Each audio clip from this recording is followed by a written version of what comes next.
everybody. Hope everybody's doing good this week. We are fixing to get into our cash stuffing for our weeklies, and then we'll be cashing our 100 envelope challenge this week. So let's just go ahead and get into this. This is our month ahead, which we are saving in small increments. We are saving to have a month ahead in our bills, sitting there waiting to pay bills before they come in. The goal is to have 6 to 12 months in a month ahead for those purposes. So we are saving over time to save up those funds. So that's 1, 2, 3, 4, 5, 6, 700, 20, 40, 60, 10, and 20. So that is going to give us $780 in our month ahead.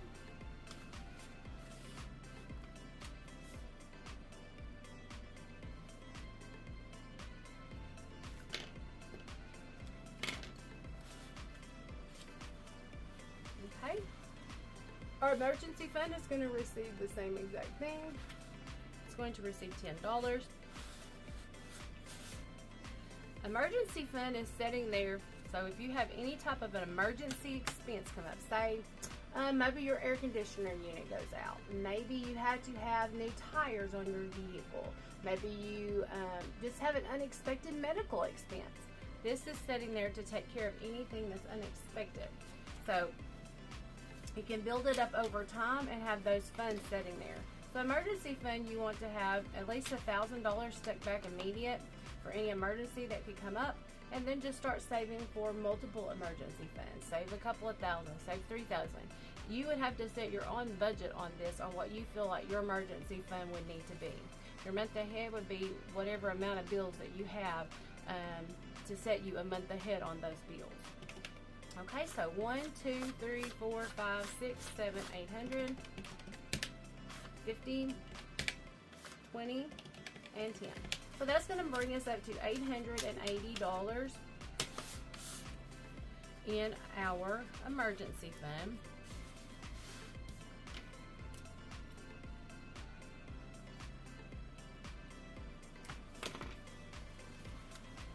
Okay, our fuel, it's not going to get anything. We're going to go ahead and count it. We did not spend out of it last week. I keep a couple of about 20, 40, maybe 60, $80, sometimes 100, depending on what I might need in a week for fuel. But I already have fuel, and we have that sitting here for emergency. Our groceries, we've already purchased groceries for this week, and we did not have to use out of this for anything unexpected. So these funds, we're going to just stay in there, and we're going to roll them over into next week. So that's $40. Okay. Our rest and relaxation is not going to get anything this week. We still have the $100 in there. We're just going to roll over. There's 20, 40, 60, 80, 90, 5, and 100. We're just going to roll that over into next week. We add to this one as we can. Our main focus, of course, is our propane and our property tax, and just saving toward our month ahead. Whether it be $10, whether it be $5, we are still building those funds up over time. So it doesn't have to be in big increments. It can be in small increments. You can save quite a bit just saving in small increments. Something that you would typically spend on maybe a cup of coffee, or maybe on just a snack that maybe you just do without for that snack that week. You can save that bill towards your emergency or month ahead. Our propane we are saving toward, so we are going to add $80 in here. There's 20, 40, 60, and 80.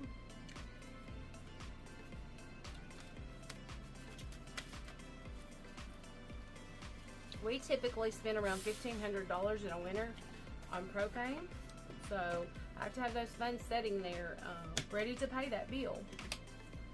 There's 1, 2, 3, 4, 5, 51, 20, 40, 60, 81, 20, 40, 60, 82,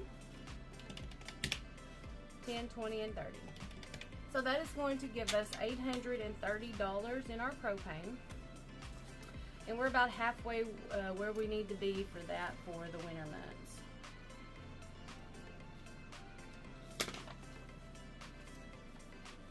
So we still have some growth there to do.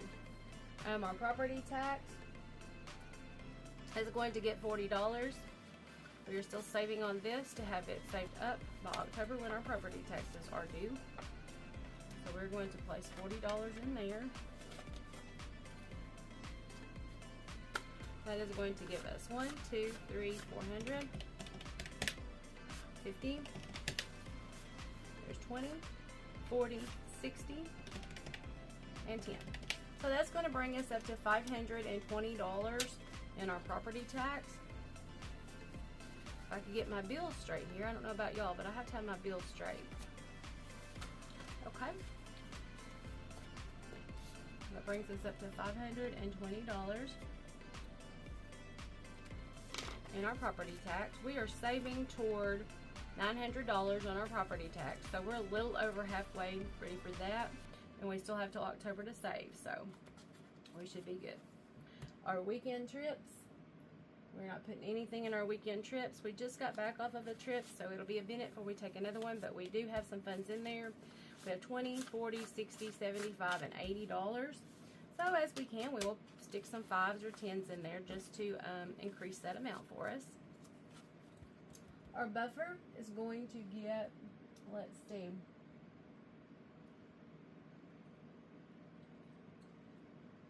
I don't think we're putting anything in our buffer this week. But let's just count what's in there. We have 1, 2, 300 in our buffer. I just have a buffer for, it could be anything, like maybe emergency funds sitting there for emergency. So this is just something that I can grab if something comes up that I want to spend out money on that maybe is not an emergency. So our miscellaneous, we're not putting anything in the miscellaneous, but we're going to go ahead and count it. There's 1, 50, 1, 2, 50, 60. So there's $260 in our miscellaneous. And that could be for anything as well. So it's always good to have a couple $100 stuck back just for something that's unexpected, because y'all, life happens and it just kind of pops up on us, you know. So we want to make sure we have funds there to take care of those expenses. And don't get discouraged, because it's going to take a while to build up a month ahead in emergency funds and things like that. It's not going to happen overnight by any means, because if you're like me and you do like low income savings and you want to save in small increments, it's just not going to build up in big amounts for you. But it will build up over time as long as you keep your consistency. Okay, so let's put this back in here in our miscellaneous. Okay, so that is our weeklies. We do every single week. We contribute to these every single week. We stick back. So we're going to come back and we're going to do our 100 envelope savings challenge and see where we are on that, because we're trying our best to get that one completed. So be back in just a few.